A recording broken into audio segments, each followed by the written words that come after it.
Pinoy P, gusto ko lang ibahagi itong nangyari sa akin noong nakaraang linggo. Hanggang ngayon hindi ko pa rin alam kung isa lang ba itong panaginip o may mali talaga sa ginawa ko. Sabado noon, sobrang init ng panahon. Pagod na pagod ako sa trabaho buong linggo, kaya napagdesisyonan kong magpalamig muna sa mall. Public mall lang naman, hindi fancy. Kumain ako ng ice cream, nag-window shopping, at nanood ng sine mag-isa. Paglabas ko ng sinehan, medyo groggy pa ako. Madilim kasi yung pinanood ko. Tumambay pa ako sandali sa food court para magpahinga. Mga bandang 9:30 PM na nang maisipan kong umuwi.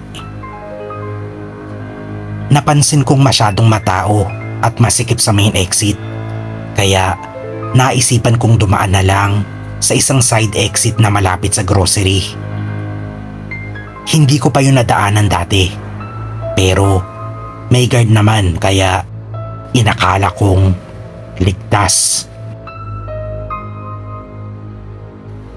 Paglabas ko, agad kong napansin na wala ng ibang tao. As in wala talaga. Ang parking lot, bakante. Walang kotse, walang taxi, walang kahit sino. Akala ko sarado na yung area, pero bukas pa naman yung pinto, kaya nagtaka ako. Lumingon ako sa likod at doon ako kinilabutan. Wala na ang pintuan ng mall. Semento na lang ang nakita ko. Wala ni anumang bakas ng daan kung saan ako lumabas.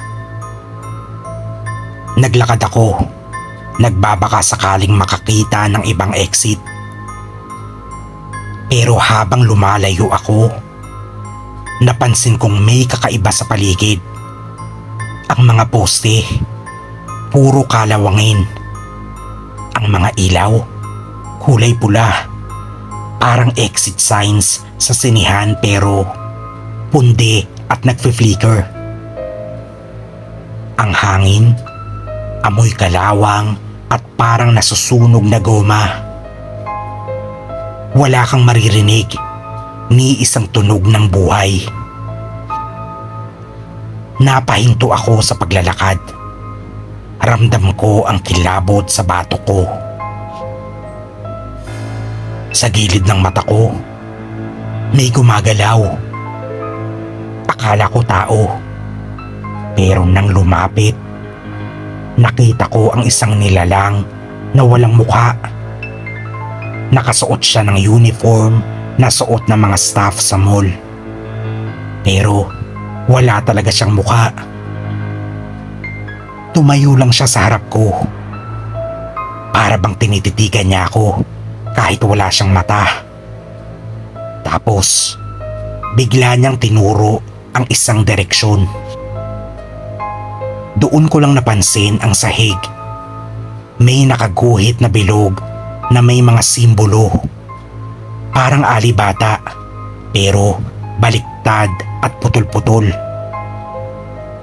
Tumakbo ako ng mabilis, pero parang paikot-ikot lang ako. Kahit anong liko ko, bumabalik pa rin ako sa parehong lugar. Bigla akong narinig ang tinig ng isang matandang babae sa likod ko. Sabi niya, "Bakit ka lumabas sa maling daan? Hindi ikaw ang hinihintay namin." Paglingon ko, wala na siya.